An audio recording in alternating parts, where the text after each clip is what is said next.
Hello students. Today's topic is consumer equilibrium with the two commodity case. So one commodity case हमने previous video में discuss किया था. So this video में हमने with the two commodity case discuss करना है.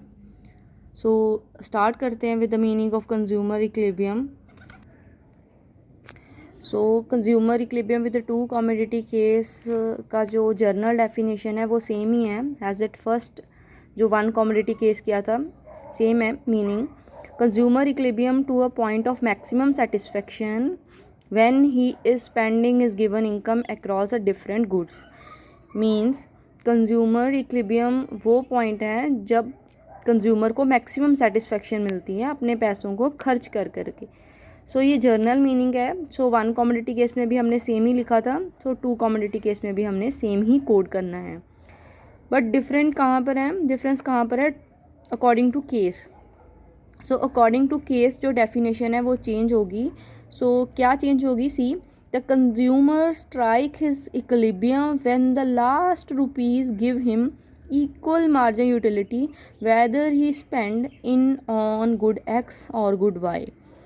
मतलब इस केस की बेसिक अजम्पशन है कि कंज्यूमर ने अपने पैसे सिर्फ दो ही चीज़ों पर खर्च करनी है. थर्ड कोई गुड्स का हमने जो है वो डिस्क्रिप्शन नहीं देना, सिर्फ टू ही प्रोडक्ट लेने हैं.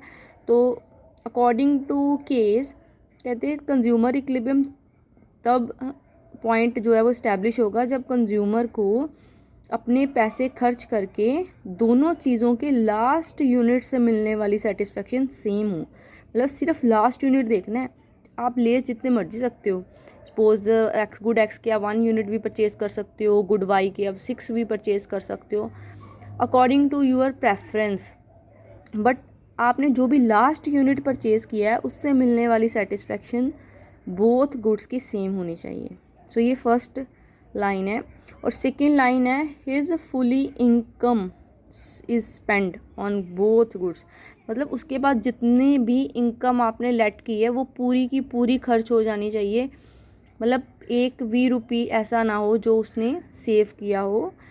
जब उसकी पूरी इनकम स्पेंड हो जाएगी, सेकेंड उसे दोनों के लास्ट यूनिट से इक्वल सेटिस्फेक्शन मिलेगी, then he is a state of equilibrium. I hope आपको मीनिंग क्लियर हो गया होगा, क्योंकि अगर मीनिंग क्लियर हुआ है तो ही आपको नेक्स्ट टेबल और डायग्राम क्लियर होगा. सो मीनिंग को एक बार दोबारा से देखो कि जब कंज्यूमर को अपने पूरे पैसे खर्च करके दोनों के लास्ट यूनिट से सेम सेटिस्फेक्शन मिले ना, तब उसका इक्विलिब्रियम का पॉइंट जो है वो स्ट्राइक होता है. तो थर्ड चीज़ क्या लिखनी है आपने? When the condition are satisfy then consumer in the state of equilibrium. अब वन कमोडिटी केस में हमारी जो कंडीशन थी वो इसमें ये हाइड करके ये थी M U of X over P X is equal to M U of M. But इसमें एम यू ऑफ वाई भी आ गया क्योंकि हमने टू गुड्स सेलेक्ट किए हैं. सो फर्स्ट गुड को हमने एक्स का नेम दे दिया और सेकंड को वाई का.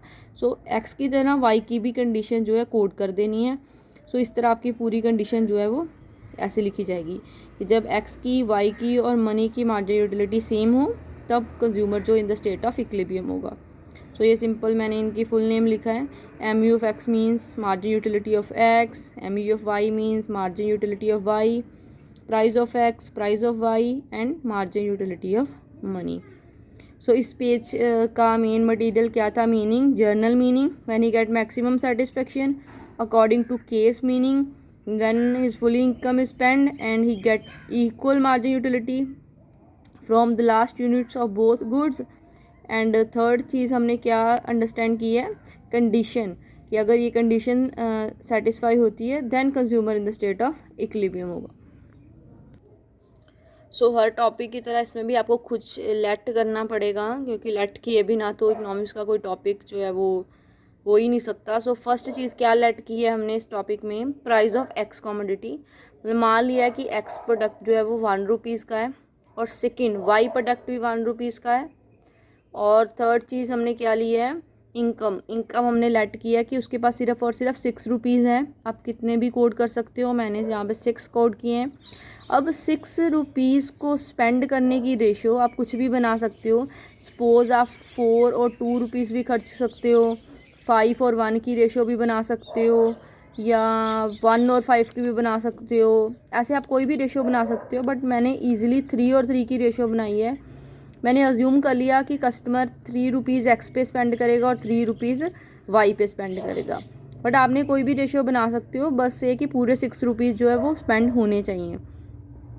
सो लास्ट चीज़ हमने कोड की है एम यू एफ एम क्या कोड किया है, 1 rupees is equal to 15 utils, कि 1 रुपीज़ को खर्च करके कंज्यूमर को 15 यूटिल्स सेटिस्फेक्शन मिलती है।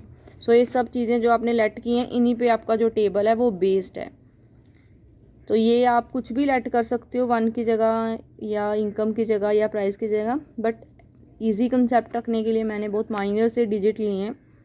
सो सी टेबल, अब जब टेबल आपने राइट करना है तो टेबल राइट करने से पहले आपने जो लास्ट पेज पर वो पढ़ा था कि फर्स्ट हमने क्या देखना है कि एट अ लास्ट यूनिट से मिलने वाली सेटिस्फेक्शन सेम हो, मतलब जो भी हमने इनका लास्ट यूनिट लेना है एम यू एफ एक्स का या वाई का, लास्ट यूनिट से मिलने वाली सेटिस्फेक्शन सेम हो। और सेकंड चीज़ हमने पढ़ी थी कि उसके फुली इनकम स्पेंड हो। सो अब मुझे पता है कि मैंने रेशो 3 और 3 की बनाई है, एट मीन 3 और 3 पे मेरे पैसे भी पूरे खर्च हो जाएंगे। सो एक तो पूरी हो गई कंडीशन। तो फर्स्ट कंडीशन हमने पढ़ी थी कि एट लास्ट यूनिट पे सेम सेटिस्फेक्शन हो। सो सेम वर्ड मैंने सेम डिजिट जो है यहाँ पे कोड कर लिया, क्योंकि मुझे पहले से ही पता है कि मैंने थर्ड पे इक्विलिब्रियम इस्टेब्लिश करना है। तो एक्स के भी 3 यूनिट लेने हैं और वाई के भी 3 यूनिट लेने हैं। सो दोनों के थर्ड पे मैंने एक सेम कोड कर दिया डिजिट। उसके बाद आपने टेबल को कंप्लीट करना है। सो टेबल को कैसे कंप्लीट करना है, आपको पता है कि एम यू ऑफ एक्स जो है वो फॉल करती है। सो फॉल करती है तो कांस्टेंट प्रपोर्शन से फॉल कर दो। सो इस साइड पे मैंने 5 का गैप रखते हुए फॉल कर दी, 25 कर दिया, 10 और 5 कर दी। इधर मैंने 4 का गैप दे दिया, 19 कर दिया, 19 में 4 प्लस किए या 9 ऐसे करके इधर, मतलब इस कॉलम में पूरा 4 का डिफरेंस दे दिया और इस कॉलम में मैंने 5 का डिफरेंस दे दिया। इस तरह मैंने टेबल को कंप्लीट कर लिया। सो अगर आपको लॉजिक क्लियर हो गया तो आप कुछ भी डिजिट लिख के टेबल बना सकते हो, बट अगर आप क्रैम करने की कोशिश करोगे तो आपको बहुत सारे टेबल मिलेंगे, तो बहुत सारे चैप्टर हैं, बहुत सारे टेबल हैं, तो आप कंफ्यूज हो जाओगे। सो लॉजिक को ध्यान में रखो कि हमने 3 और 3 पे सेम डिजिट लिखना है, उसके बाद पूरा कॉलम कंप्लीट करना है, कोई से डिजिट लिख के उसे कंप्लीट कर लो। सो बस 3 पे हमारी दोनों कंडीशंस पूरी हो रही हैं। So when consumer purchase 3 unit of X and 3 unit of Y, he is the state of equilibrium because he get the equal satisfaction and his fully income spent at that point. सो बस अगर table हो गया तो diagram कुछ नहीं है, बस diagram को एक बार यूनिट के साथ एम यू एफ एक्स का पॉइंट मैच करने हैं, एक बार यूनिट के साथ एम यू एफ वाई के पॉइंट मैच करने हैं। सो सी आपने इधर 5 का डिफरेंस रखा है, इधर हम एम यू एफ एक्स ले लेंगे, इधर हम एम यू एफ वाई ले लेंगे। सो एक्स के डिजिट हमने इधर से लिए हैं, आप स्केल की हेल्प से पूरे मार्क करके पॉइंट लगाना, मैंने फ्री हैंड लगाए हैं। 0 1 2 3 जितनी आपकी इनकम है वहाँ तक ही पॉइंट लेके जाना, तो ही आपका डायग्राम करेक्ट बनेगा। हमने 6 ली थी तो 6 तक ही मैंने लिए हैं। तो वाई के यूनिट इधर से स्टार्ट कर दिए, 6 के बिल्कुल भी हाफ पे 0, 5 के वैसे करके, तो 3 के नीचे बिल्कुल आपका 3 प्लॉट हो जाएगा। अगर आप रेशियो 5 और 1 की बनाओगे तो आपका इक्विलिब्रियम यहाँ आएगा, अगर 4 और 2 की बनाओगे तो यहाँ आएगा। तो जौन सी मर्जी आप रेशियो बना सकते हो। सो बस पॉइंट मैच करने, जैसे फर्स्ट यूनिट 1 है और एम यू एफ एक्स कितनी है 25, 1 के भी हाफ पे 25 का पॉइंट लगा दो, 2 के भी हाफ पे 20 का लगा दो, 3 के भी हाफ पे 15 का लगा दो। इसी तरह वाई के पॉइंट लगाओ, 1 के भी हाफ पे 23, ये है वाई का 1, यहाँ अप्रॉक्सीमेशन मैंने कर दिया 23, 2 के भी हाफ पे 19 कर दिया और 3 के भी हाफ पे 15 कर दिया। सो दोनों के पॉइंट मैच करते हुए हमें अगर लाइन ड्रॉ करेंगे तो हमें एम यू एफ एक्स और एम यू एफ वाई की लाइन जो मिल जाएगी, जो ई पॉइंट पे कट कर रही है। सो ई पॉइंट पे दोनों इक्विलिब्रियम इस्टेब्लिश हो रहा है, दोनों लाइंस कट करने के कारण, क्योंकि यहाँ पर 3 और 3 यूनिट्स की इक्वल सेटिस्फेक्शन मिल रही है। देखो 15 इधर से भी और 15 उधर से भी। सो E is equilibrium point.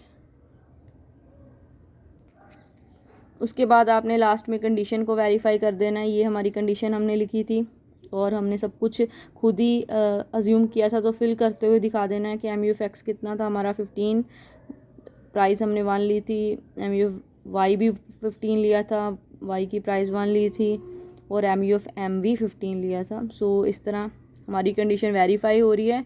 So E point equilibrium का पॉइंट है, क्योंकि वहाँ पर कंडीशन भी सेटिस्फाई हो रही है। सो बिल्कुल केयरफुली अंडरस्टैंड करना है इसको, क्योंकि 6 मार्क्स का क्वेश्चन कोड हो जाता है।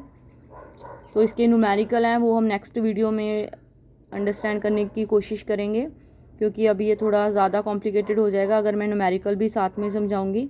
तो आज के लिए आपने सिर्फ कंसेप्ट ही क्लियर करना है। आई होप आपको क्लियर हो जाए। Thank you.